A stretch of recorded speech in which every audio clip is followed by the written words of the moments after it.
Over the course of the 2022-23 NBA season, Austin Reaves has seen an evolving role with the Lakers that coincided with their rapid ascension to success, which led to a Western Conference Finals berth.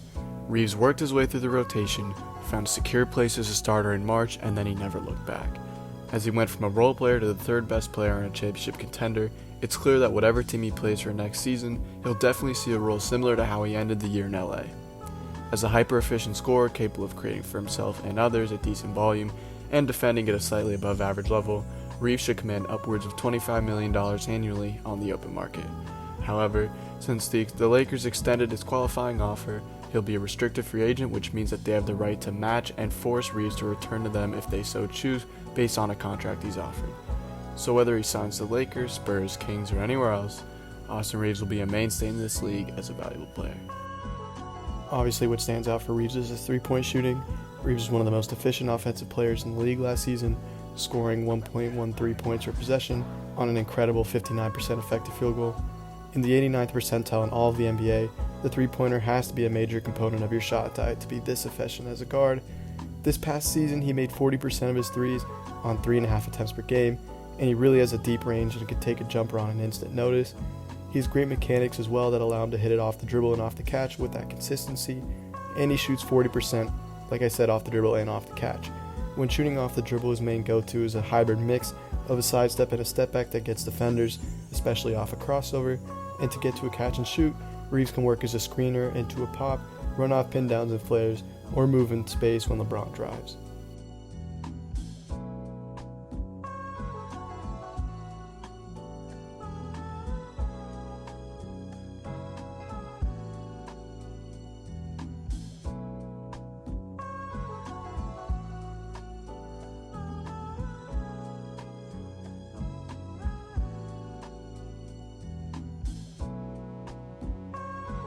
Whether he's going to work on or off the ball, Reaves is a difference maker on offense in a variety of different actions.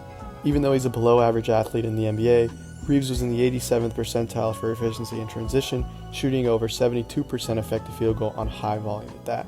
Although he's not the fastest, Reaves is always the first to get out and run on the break, and if the layup isn't there, he fills out his lane very well and makes himself widely available. If he's not taking a shot inside, it's a corner three. So, by being the first one down the floor and having a shot profile of only layups and threes, Austin Reaves ensures that he's a major problem for defenses in transition.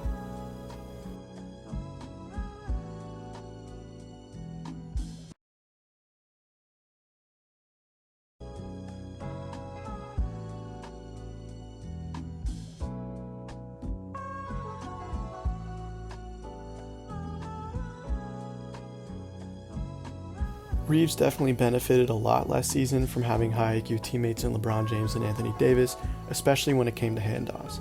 Reaves was in the 97th percentile for efficiency in handoff actions last season, and he used his three-level scoring ability to make defenses pay for being slow around these DHO screens. He'd do most of his damage off these actions inside the arc, with a big pressuring the rim after a screen or even a re-screen. If he gained a step on his defender, he'd drive to the cup, and if they'd call for a switch, hedge, or if the big would come up, he would often opt for a floater or a pull-up midi, which he hits at an above average rate.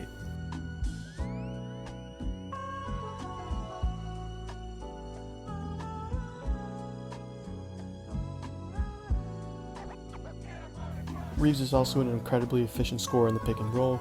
Sitting in the top 20% for efficiency in these actions, Reaves uses a lot of similar moves to when receiving handoffs.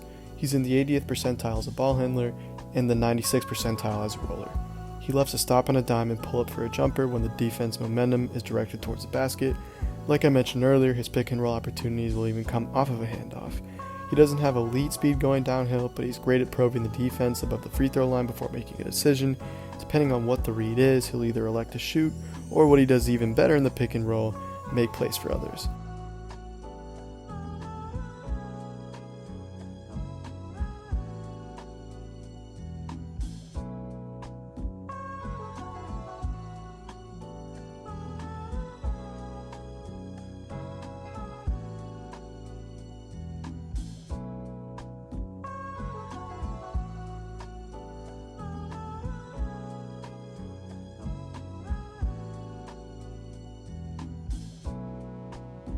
Reaves averaged 3.5 assists per game last season, and many of them came from the pick and roll. He's not the most accurate passer, and he doesn't throw any bullets per se, but he does make very quick decisions, often hitting the roller as soon as the lane opens up, or even as they begin to roll in the first place. Down the stretch in the playoffs, Reaves developed great chemistry with LeBron James, throwing bounce passes right in the breadbasket for an easy layup. With an assist-to-turnover ratio of 2.2, it's clear that not only does he make quick decisions, but he makes great ones as well. As a playmaker in general, Reaves would do more than just string the rock. He began to show flashes of serious playmaking prowess. Something I really value in players is being confident and creative, and Reaves definitely began to make creative passes as the year went on. With his impending height and role next season, I can definitely see him as someone who dimes around 5 to 6 times per game in the coming years.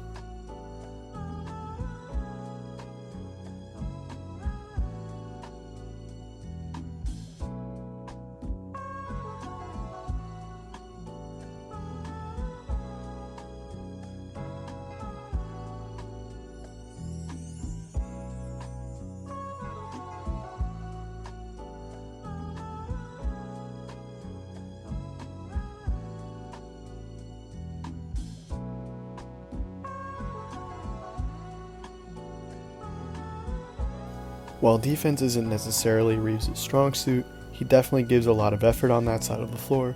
While he may lack the physical tools to ever become an elite defender, he's already a slightly above average defender. He understands that he can't recover off of many gambles, so he doesn't bite from any fakes, and he keeps a solid stance in front of guys. However, as a 6'5" wing, he often gets outsized by players who bully him for a basket.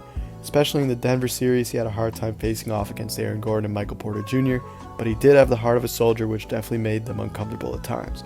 Like I said, I doubt he'll ever become a notable defender, but he can certainly hold his own. Overall, I'm excited for what the future holds for Reaves, and as he enters free agency, he should definitely become one of the top names this year. I'm not saying he'll become an all-star or even get all-star money, but his earnings should definitely be competitive amongst the top role players in the league.